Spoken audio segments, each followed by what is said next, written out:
person's successful if they know where they are, and they know where they're going, and they're progressively moving in that direction. Anyone that has a goal, and they're moving towards it, they're successful. Well, the first thing you do is sit down and decide what you want. If it's money you want, how much money? So you've got to be specific. Okay. You write down on a card exactly what you want. And you carry that card around and read it often. You decide exactly what you want. And then you start to think.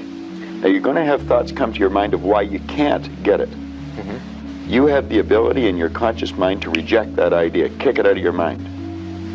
Thinking of why you can't do something is never going to do you any good.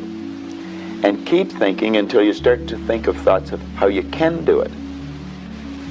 And the way will be shown to you. It comes in the form of images in our mind. Think of how you can and not why you can't. If you can see it here and you have the courage enough to speak it, it will happen. A lot of times people believe in certain things, but they keep to themselves. They don't put it out there. If you truly believe in it, if you become vocal with it, you are creating that law of attraction, and it will become reality. After watching that film, I come to understand if I could work that hard every day, with being blessed with the physical tools that I have,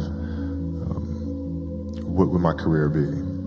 And I made a promise to myself from that day that I was going to work that hard every single day, so that when I do retire, I have no regrets. And that was the most important thing for me, is to leave no stone unturned, get better every single day.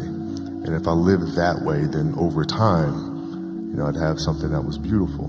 But that was my philosophy. It seems like a pretty simple one, but you know, if you live your life to just get better every single day, and do that for 20 years, I mean, what do you have? I woke up and I suddenly got it.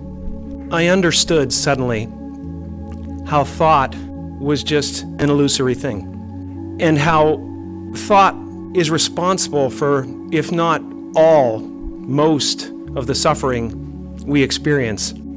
And then I suddenly felt like I was looking at these thoughts from another perspective, and I wondered, who is it that's aware that I'm thinking? And suddenly I was thrown into this expansive, amazing feeling of freedom from myself, from my problems. I saw that I was bigger than what I do. I was bigger than my body. I was everything and everyone. I was no longer a fragment of the universe. I was the universe.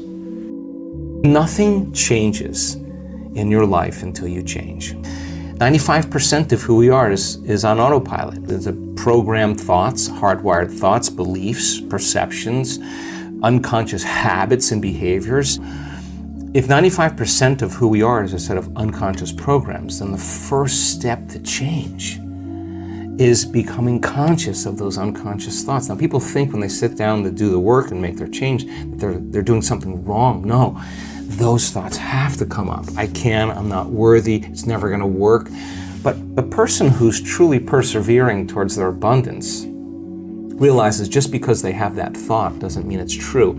They're curious on what's on the other side of that thought. If I truly want to be a new personality that's in a new personal reality, I can't take lack with me. I can't take unworthiness. If not now, when, right? How many times do we have to forget until we stop forgetting and start remembering? That's the game, right? That's the game called change. How many times do we have to go unconscious and default to that old personality when we catch ourselves and stop doing that and get conscious? That's the moment of change. The problem is that most people wake up in the morning and they think, let me think of my problems, right? The brain is a record of the past. Prayer changes things. I don't care how dark it look for you. I don't care what they done said to you. I don't care what the verdict is. I don't care what the haters say. Prayer changed things. I was told I would never be nothing. I flunked out of school. I'm on my third marriage, lost everything I've owned twice. I've been homeless and lived in a car for 3 years. Do you know that God ain't ever too busy for you? Don't you think I got here without him? I blame no one. I look in the mirror. On the other side of it, what an opportunity we have, because tomorrow's the first day of the rest of our lives. So what an opportunity we have. You know, one that changed my life was the Secret, the Law of Attraction, the book on the Law of Attraction. Yeah. That was what changed my One life. last thing.